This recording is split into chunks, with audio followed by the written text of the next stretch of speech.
Are you like most sales and other professionals who want to grow their wealth faster than what they are currently doing through their company 401k, even with that company match, the stock market, or just plain saving money? Would you sleep better at night if you had the financial freedom to be job optional in just 3 to 5 years through investing in real assets? Maybe you don't want to stop working, but wouldn't it be cool if you could retire a decade earlier than most and do the traveling you and your family have planned for years while you're still young and can enjoy it?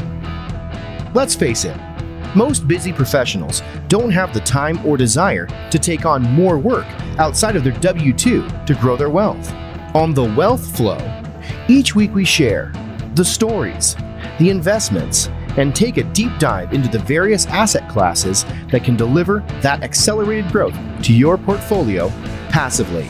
That's right, no extra work for you. Instead, we'll put your money to work. Learn what the 95% aren't talking about and join the top 5% of earners today on The Wealth Flow.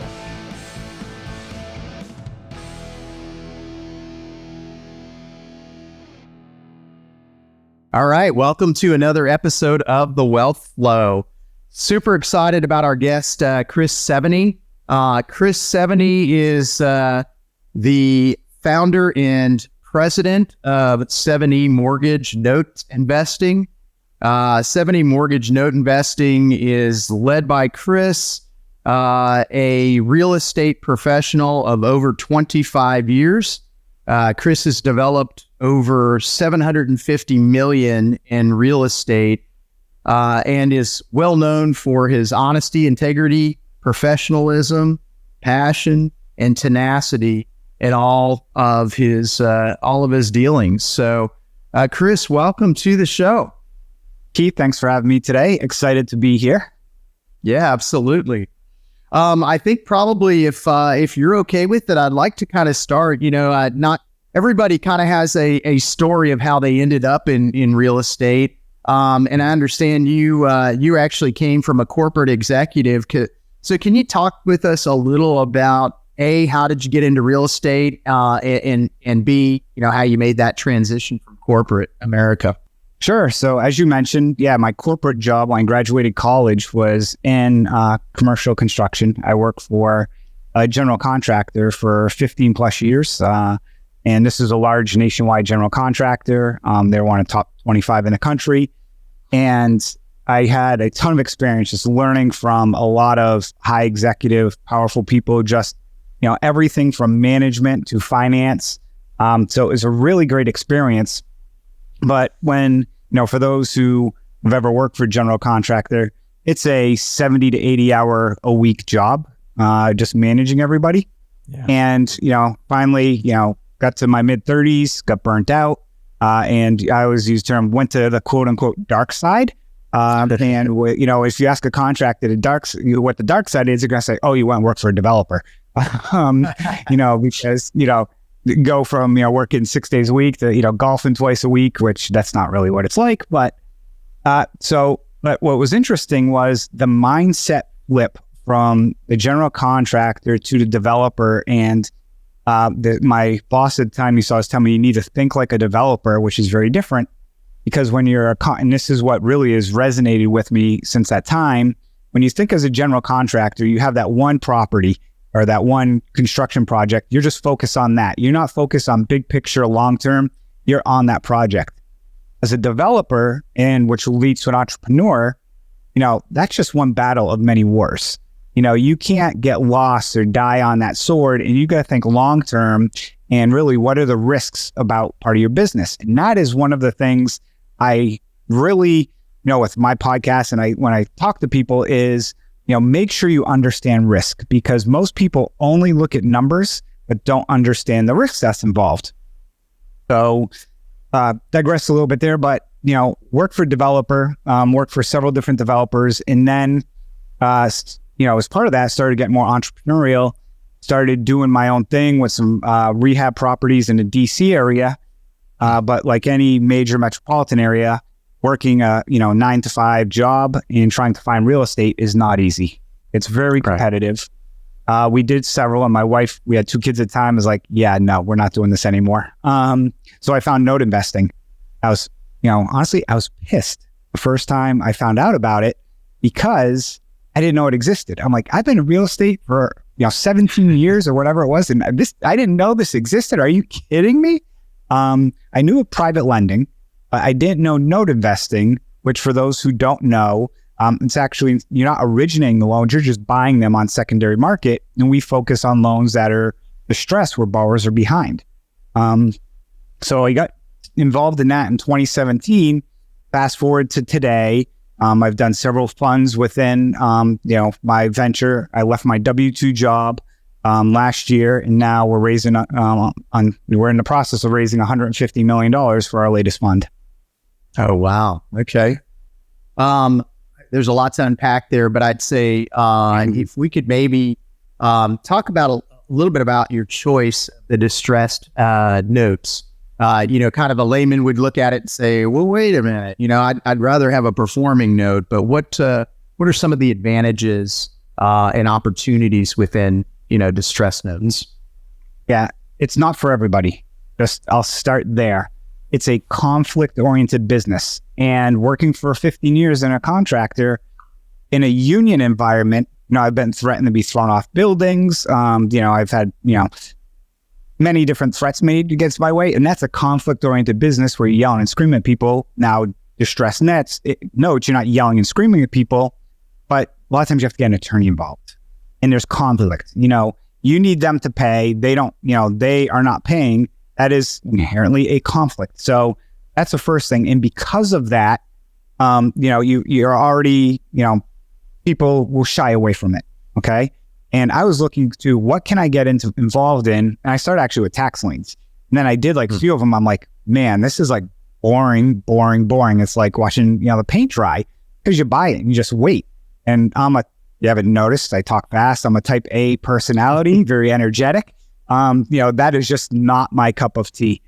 And then when I found notes on the distress side, coming with that engineer and problem solving mindset, I view each loan as, okay, a challenge of, how can I make this a win-win for both sides? How can they get what they want and I get what I want? And I treat each one like a puzzle or a game. That is, and again, when I use the term game, it's in my head. It's not true game because you're dealing with people's monies and livelihood. Sure. I don't mean it that way. But you treat it like, a problem of, okay, how are we going to solve this? And that's what energizes me, that I'll wake up at 2:00 in the morning and be like, oh my God, why didn't I think of this on this loan? So that's for me, really the Energizer Bunny theme that keeps me ticking. Wow. And so with these loans, are you the one personally reaching out, or do you have a team of folks that reach out to these individuals and say, hey, how can we get you back on track? Here's some potential options. Is that something that you're doing yourself, or do you have a team? No, we actually use third-party companies. They're licensed servicers. For example, anybody that has a mortgage, when you pay your mortgage, typically that doesn't go to the bank. They hire a third-party company. While that bank may have a department that does it, but usually it's a servicing company that collects all those payments. And the reason why is compliance. Your statement that they mail to you has to have specific language on it. Otherwise, it's not considered valid and you can get fined. You can only call during certain hours of the day. You have to, let's say the loan is in your name, Keith, and not your wife's, and your wife answers the phone. I can't talk to your wife about that loan because it's not hers, even though you're married. It's only you. So there's so many little nuances that are out there in gotchas. It's not worth it for us to have, the staff to do that. We manage them. So similar to people who own real estate, you hire a property manager. Similar, we hire a servicer who deals with that. We direct them in regards to, okay, can you get this paperwork? And we structure the deal, but they're the middle person that relays all the information. Okay. So are you giving them sort of parameters to stay within as far as what they can do to get the folks caught up, and they kind of follow that piece of it, or yeah. Yep. Okay. And also there's times where if we're like at the finish line, they may get us on the phone and just get on a quick conversation of, okay, and we usually give them, okay, the payment, we can let them go down to like $1,000 a month, and they come back and say they can only afford $975. Like a lot of times it's like, ask them $1,000, but we can go down to like $950. So, and give them a little flexibility. Because if you're just so stern, it's kind of like a slow ping pong match of the ball is just going back and forth. So sometimes we may just they call us, get on the phone, and it's like, okay, let's hammer this deal out right now. And that's the difference, I think, between us and a traditional bank. If you've ever had to deal with a traditional bank, God help you, because of how long it would take, where we literally can, 5 minutes, run some numbers on our calculator and see where where it needs to be at and give an answer. Oh, that's great. That's very interesting. So how about as far as when you're purchasing these, are you purchasing these as line items like this one and you pull it from a list, or is it bundled up? I know, larger, pretty much everybody sells their stuff after they originated, and it just, a lot of times that's all bundled up. Are yours bundled up, or do you buy like several at a time, or how does that work? It's a mix and match. Like you said, we call them tapes. They're Excel spreadsheets. I have the information on them. And sometimes they'll let you what's called cherry pick, where you can take several. Others, they may say it might be $100 million tape. They'll say minimum buy is 10 million, or they may say you got to take the whole thing. Really depends on the seller of who's selling the assets. And the reason why they do that is, the process itself to sell a loan, it's a little cumbersome. And if you had 50 different sellers, you have to do 50 different contracts, issue documents in 50 different names. Where if it's just one, it's like, rinse and repeat one contract and, transfer documents and everything. So it's easier to do it with one. So like I just learned this morning, we were high bid on a bunch of assets, but they ended up selling the entire tape to somebody else, even though we were higher on a majority of them. We didn't bid the entire tape, so they ended up giving them to somebody else just because they didn't want to have to deal with multiple people. So sometimes that happens. Yeah, makes sense. And then, so what's the end game, just to get these things stabilized, or do you then at some point turn around and sell it again once it starts to perform, or kind of what's the end game there? Yeah, we kind of try and use the analogy of like, quasi flipping a property, because these loans are distressed, meaning they need to be rehabbed, but you're not rehabbing the house, you're rehabbing the borrower to get them paying again. And then once the borrower is rehabilitated to making payments, it's a more valuable asset, just like a house is if you rehab it. And then, yes, we go to look and sell those on the secondary market. And, kind of like you insinuated early on, like, why would people want distress? Most people want performing. You're correct. They do. So it's much easier to liquidate performing loans than it is non-performing. And the way we underwrite these deals, it's typically more profitable for us to get the borrower performing than it is to foreclose on the property as well. So that's the one thing we get asked a lot is, well, why don't you just foreclose? I'm like, because it's actually more profitable to keep them in the property and get them on a payment plan, because I can turn around and sell that loan at a performing rate later on. That will enhance our returns. Yeah, that makes sense. It seems like there'd be less risk involved as well, since you probably have an idea of the value of the property, but, just knowing exactly what the condition is and, how they've left it. You really have no idea, because you can't get interior photos, and, you can't go peeping Toms up against people's windows and stuff like that. Now, if the front yard looks like a disaster, you kind of assume, what the interior of the house looks like. For sure. We've had houses where, look good from the outside. They're driving brand new sports cars or brand new, $50,000 vehicles. We foreclosed on them, and the inside of the house was, how did somebody live inside this house? Oh, wow. Okay. So of the ones that you buy, and you may not know the exact percentage, but how many do you typically have to go that route where you end up foreclosing versus being able to kind of work it out with them? Yeah, no, we actually keep stats on all that stuff. I'm kind of a numbers nerd. It's about 10%. So it's actually not that high. And for two reasons. One is a lot of the assets we buy are occupied and they've been in the house a while. We're not buying stuff that was originated, right before COVID. A lot of stuff is 10, 15 years old. So there's a lot of emotional equity in the property. So that's one. And the ones we do typically have to take back, it's usually because of like a death where person, passed away, no family, or the family's like, hey, look, we don't want this thing. Just let it get sold. Okay. Interesting.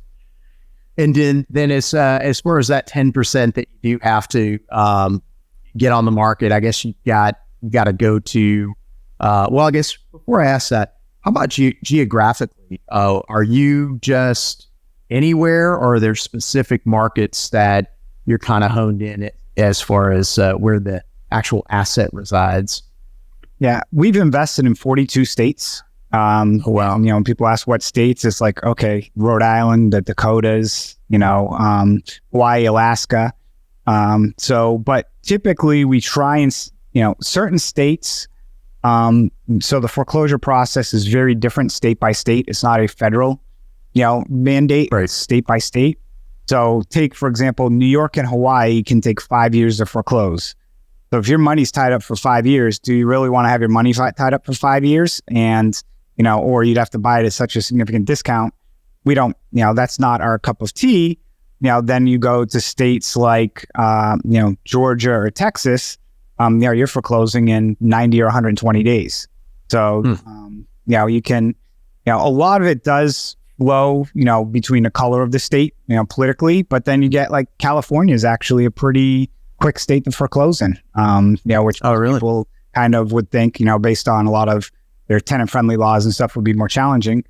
So we're very, we'll invest in most states, but, our models are run based on those states. And there's, of course, states we absolutely prefer over other states. And the other component to that is, the attorneys we have in those states. Some states we just can't find a good attorney.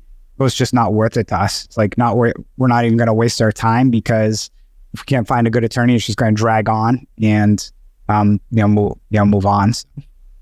Right. Okay. And how about when you do sell them? You can sell those individually or bundle them up as well?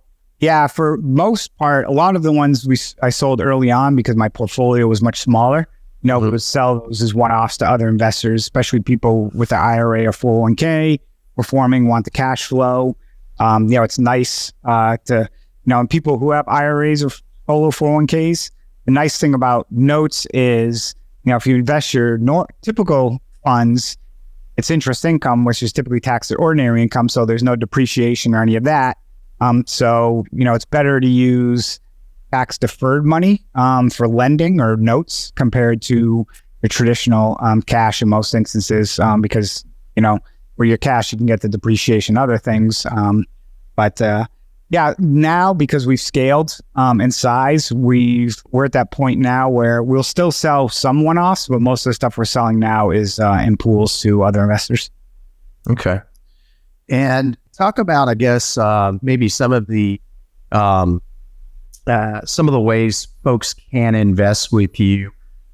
Is there minimum amounts? Do you have more than one person or more than one investor on one note, or is it basically they take those down at one at a time? How does it work on the back end? Yeah, great question. Because when I started, it used to be one investor for one deal. For people who've ever heard of the Howey test, and kind of making sure. So you do joint ventures. Then I realized, oh my God, I have 40 something joint venture deals. This is pretty overwhelming. So I started and I did a fund. Our fund today.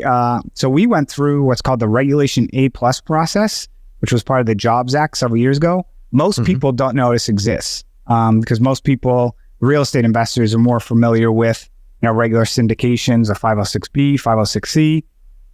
But we can solicit to anybody over the age of 18, accredited or non-accredited, and our minimum investment is only $2,500. So we are essentially, through Regulation A, we are a private stock corporation. So we're a private company. You're buying stock in the company, and you get shares within our company. So And we pay within ours, we pay anyway, it's between 8 and 11% annual with a monthly dividend. Is what we do. We don't leverage. We don't take any additional leverage on in our funds or anything. So, it's a different, little different because most investors, especially real estate people, they're buying the apartment building and there's going after the accredited investors. For us, our returns compared to multifamily, it's pretty evident that it's very difficult for us to compete on multifamily because of them leveraging and us not. It's different risk profile, but we also kind of blue ocean strategy of, hey, look, we don't need just real estate investors. A lot of our investors, we have over 400 plus investors in our fund right now, are people who are non-accredited. We got a mix of both. Yeah, that's really neat that there's that opportunity. I guess with the fund structure too, versus how maybe you did it in the beginning, there's the risk is sort of spread out, amongst a whole portfolio of assets. It is. And when I did on one-on-one deals, I'd have one deal that, did okay. And then I had another deal that did a home run. And I do another deal with the person that hit a home run. Then that other deal goes okay. And they're like, oh, this deal sucked. And I'm like, I still got 13%. Still not bad. And then the person who got 12 the first time gets 15 the second time is like, oh, this is awesome. But it was, like you said, the one-on-one deals is challenging, where with the fund structure, we've got 125, 150 assets in our fund currently, and it's growing on a daily basis. It's spread across, all of those assets. Yeah, that's interesting. And so, how about the economic environment that we are currently in? Do you have any, obviously none of us have a crystal ball, but just curious as to maybe some of the things that you're seeing within the note industry. I know I read, $1 trillion worth of business that has to refi and all this stuff. So, what are you seeing out there? Yeah. So fortunately, because we're on the front lines, I like to say, because we're seeing the loans or what the banks are doing. People can read, there's FFIEC or whatever it is that, banks have to report to. But I like to say we are on the front lines. We're starting to see more product come on the market, both performing and non-performing. We're at all-time lows on non-performing loans in this country because, primarily COVID, with the money that, the government, I think, spit out $6 trillion into the economy, and people were given money. But what we're starting to see is you had the money availability, which is now the liquidity starting to come down. Banks are not willingly lending as much as they were. I think everyone can agree with that. What we're seeing a lot of is people who took out lines of credit during COVID on their primaries to pay off their credit card debt. And now they've ramped up that credit card debt, or they're defaulting on that line of credit because they've ramped up that credit card debt. So we're starting to see more of that on the market. And so that's one area we're seeing some distress. The second area is on the investor side, fix and flip loans. Starting to see a tremendous amount of fix and flip loans, which, I think goes back to people thought real estate was easy for the last 5 years, because it really was. And people basically, buying a house and 3 months later, it's like back in 2004 and 5 and 6. I remember buying in, like, my house just, by the time I move in, it just made another $30,000. Fix and flippers, I think, have gotten themselves in trouble because, their projects are running late. Their money was expensive. I'm going to see a lot of those defaulted loans. We're not seeing on the, single family, true conventional, where we're starting to see a little bit of defaults. But what's happening is because people have so much equity and there's no place to go, they're filing bankruptcy. But we're seeing an uptick in bankruptcies, which I think we're going to see. And again, without having a crystal ball, I'm not predicting like, oh my God, the world's going to come, like 2008 style crash and so forth. Sure. But when we are at all-time lows on unemployment, defaulted debt, which those two kind of correlate with each other, because if you don't have a job, it's more difficult to pay your bills. And the amount of credit card debt, I think, just hit $1 trillion. And you mentioned the commercial side of things, which people don't understand that the commercial side is very important for banks and their liquidity.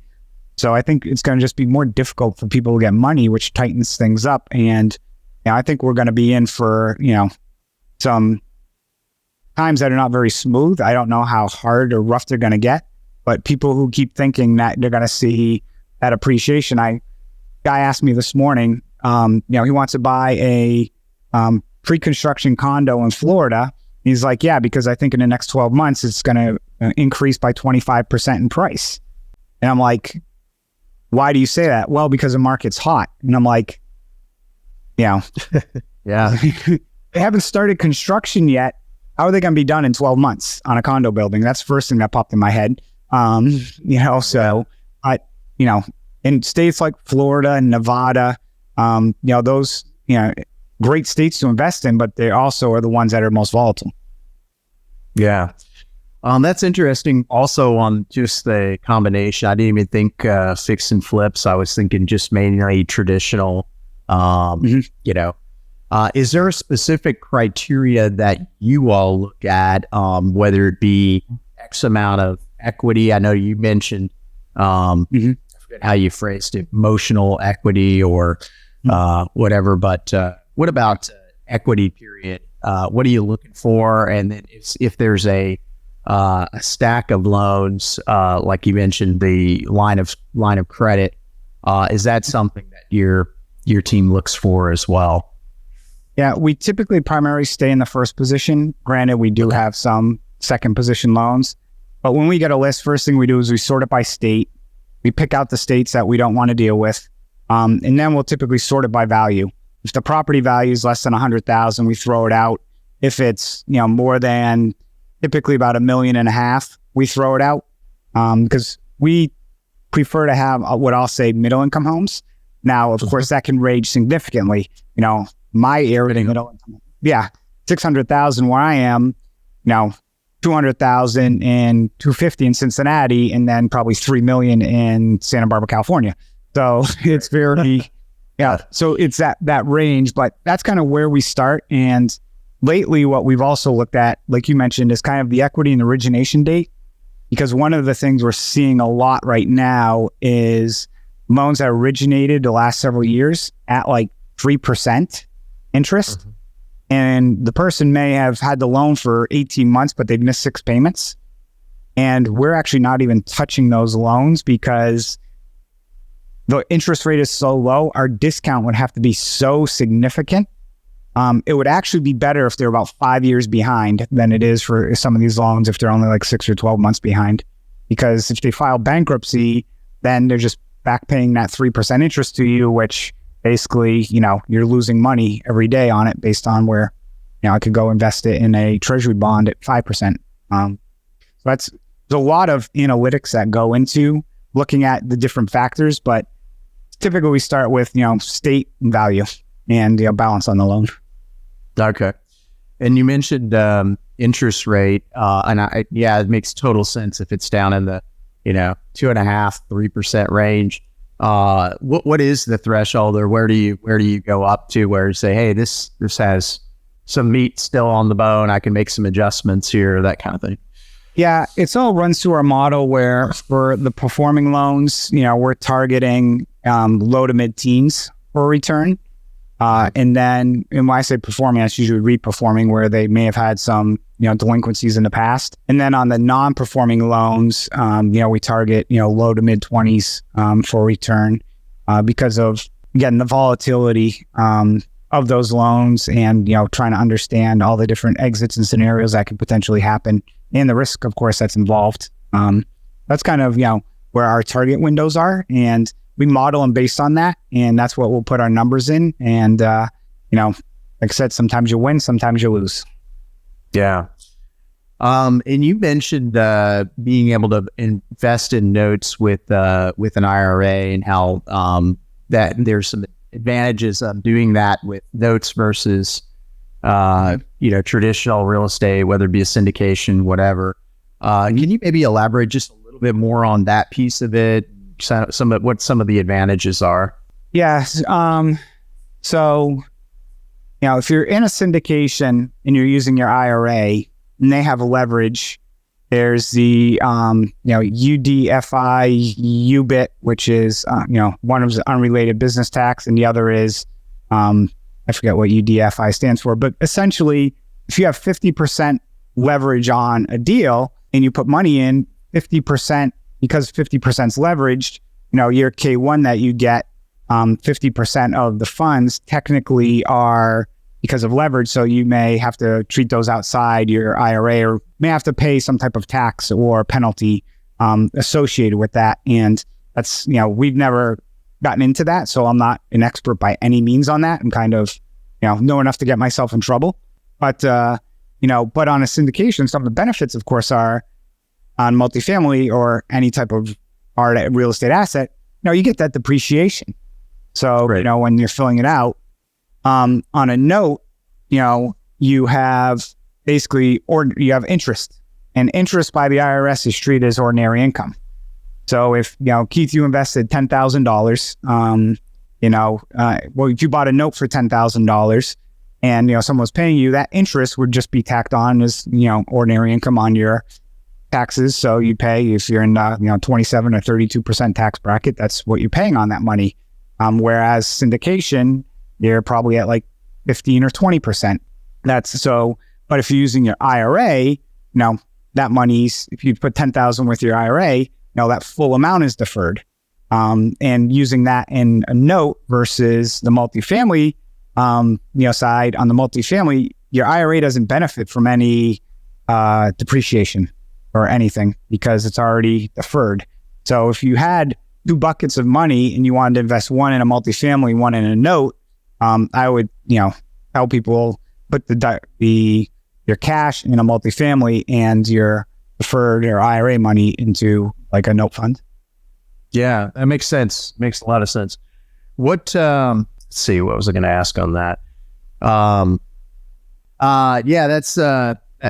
That is interesting. And so has the ability to grow. And I think, one thing that you mentioned, just being the structure that you can invest such a minimum amount, really kind of allows the barrier of entry to be very easy for somebody to get in on your fund and start to see if it's something that they like.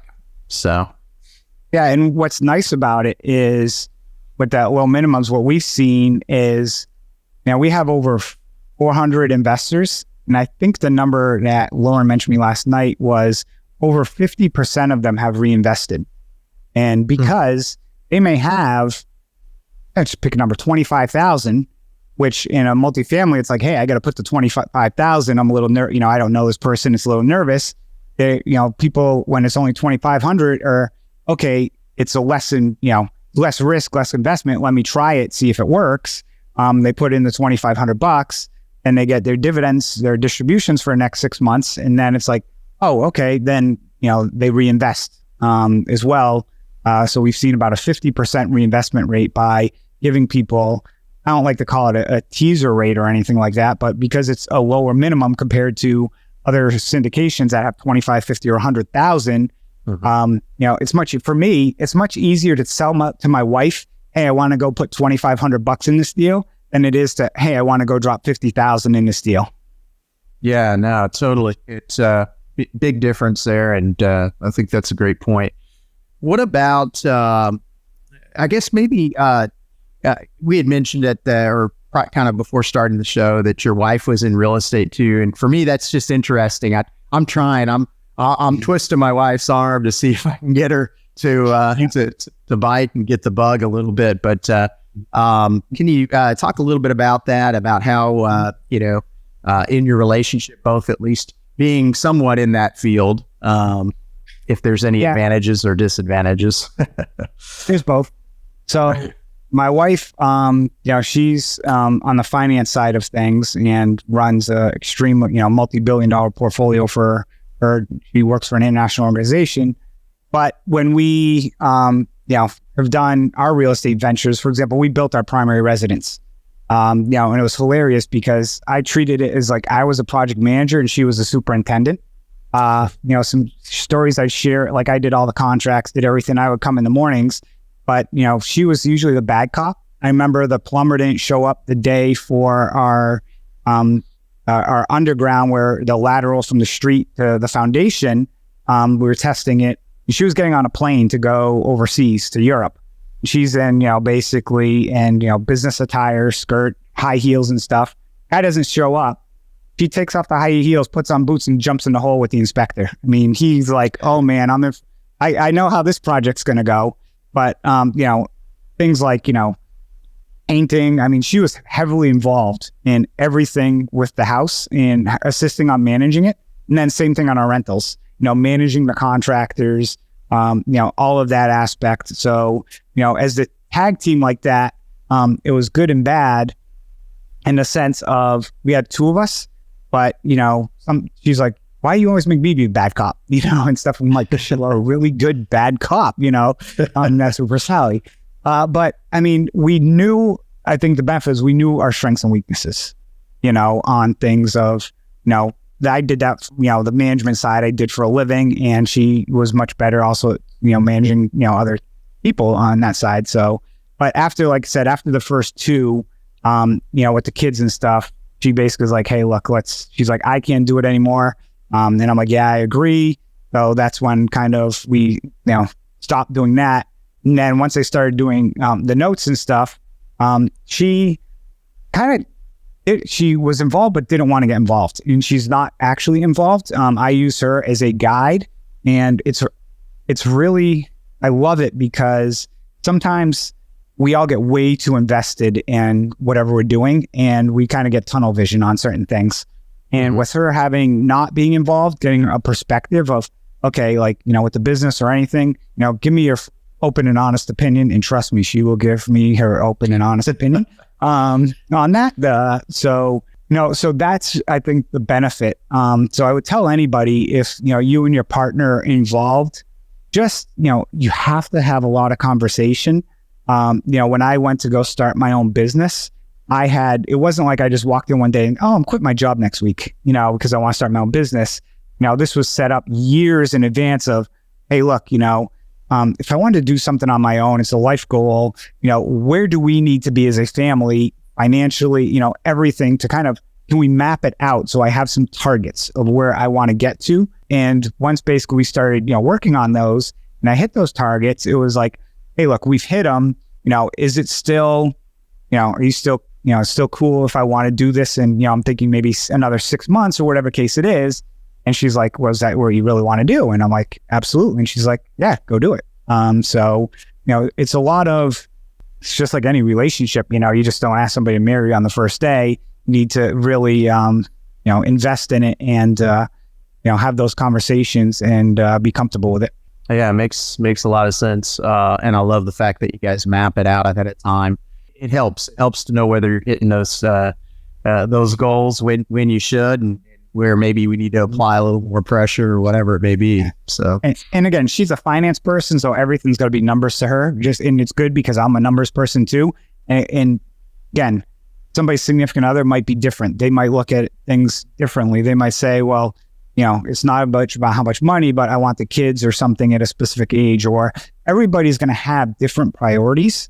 So, just have those conversations and try and have some type of game plan that you want to map out, whether it's numbers related or whatever the case may be. But the last thing you want to do is push the issue that impact your relationship, because, honestly, I would tell people that's not what.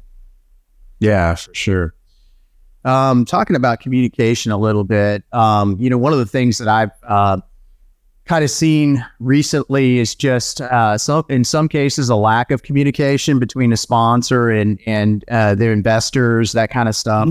How does Seveney Mortgage Investing communicate, performance, that kind of stuff? Is it just as you're getting the distribution type stuff, it's on track, or tell me a little bit about how you communicate with your investors. We like to over communicate with our investors.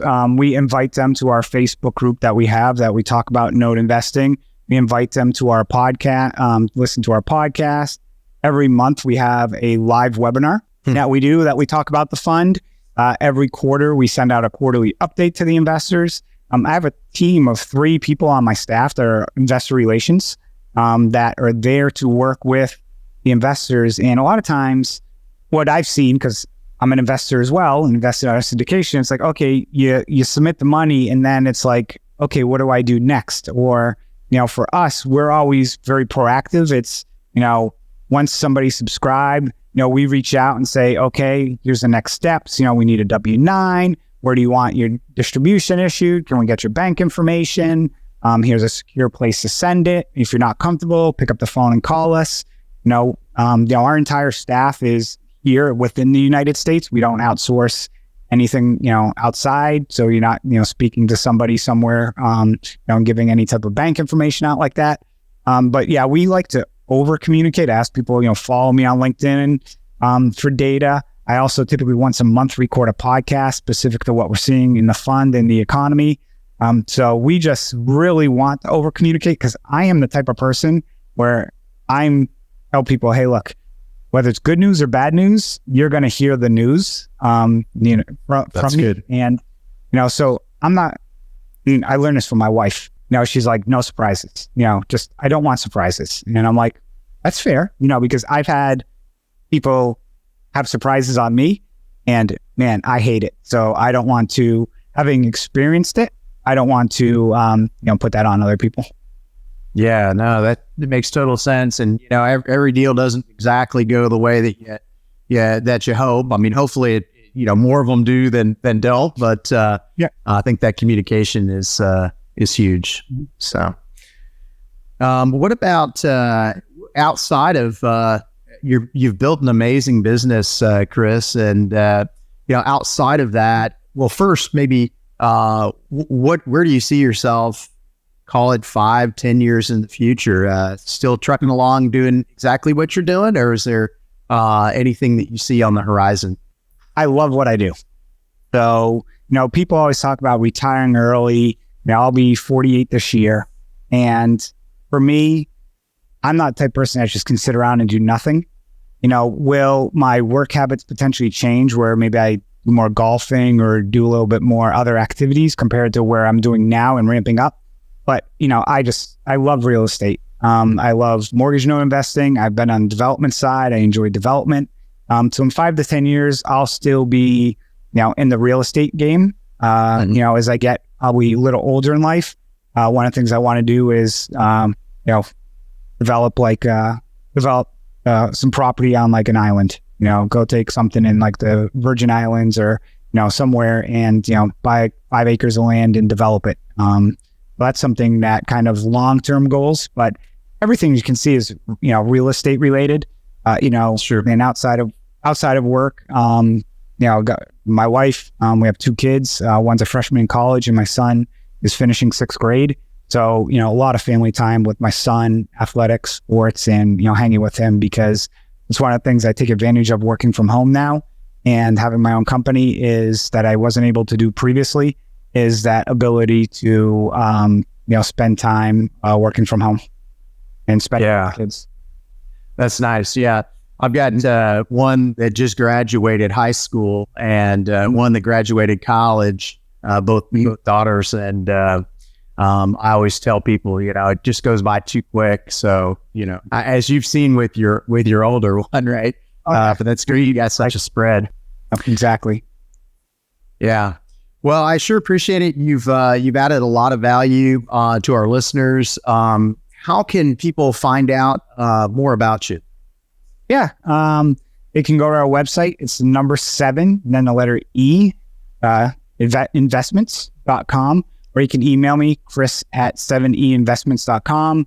My name is pretty unique. There is actually one other Chris Seveney who's a cousin. But you find me on LinkedIn and stuff. I'm the better looking of the two. This is what I like to tell people if you're 70s. So, feel free to connect with me on, that process. And like I said, we run a Facebook group. So if anybody's ever interested in learning more about note investing, feel free to reach out. I love talking about real estate and everything we do. Awesome. And how about advice? Any advice for somebody who maybe they're just getting started in the investment game, and anything that you could recommend for them? We got to do a whole nother episode right now. So the two things, that I preach to everybody is one, diversification. Don't put all your eggs in one basket. And the second is know what you're investing in. And there's two components to that. One is understand you don't have to be an expert, but understand it. And secondly, do your own due diligence on it, where I have seen so many people basically be like, and I'm just going to use Keith. You tell me, oh yeah, I heard about this great deal down in Austin. I'm like, oh wow, Keith said this is a great deal. And then somebody asks Keith, oh yeah, where'd you hear that? Well, this person said it. Then I asked this person, like, oh, this person said it. And then that person's like, well, he heard it from the sponsor. And come to find out, like, maybe it isn't a great deal when you actually look at it, because, maybe the sponsor, it's his first deal and they have no real estate experience, and they have a loan that has no limit on it, that we've seen in some of the real estate spaces nowadays. So that's really what I tell people, and experience is huge for the sponsor. Right now, like I mentioned earlier, real estate was like basically fishing in a stocked pond, for sure 5 years. And now, that pond's not being stocked anymore. And, basically there's a lot going on in the world where experience and somebody gave me an analogy of a pilot. It's a pilot first time through a storm versus a pilot who's thrown through 1,000 of them. Which plane would you rather be on? So, yeah, and that's a good analogy for real estate investing. Yeah, for sure. Well, Chris, I sure have appreciated our time together. I think we're getting to about the time, but again, thank you so much for being on the podcast. Yeah, thanks for having me, Keith. Great being here. Being that you're still here, I trust you found value in this episode. I personally wish I would have known these guests and strategies when I started my wealth creation journey. Go to wealthflow.capital to subscribe to our newsletter. And as a free gift, we will send you our quarterly market report and the top 10 things to look for in an investment opportunity. Take a minute to give our show a rating and review. Help us reach 1 million professionals by subscribing and sharing this episode with someone you know who could also find value in it.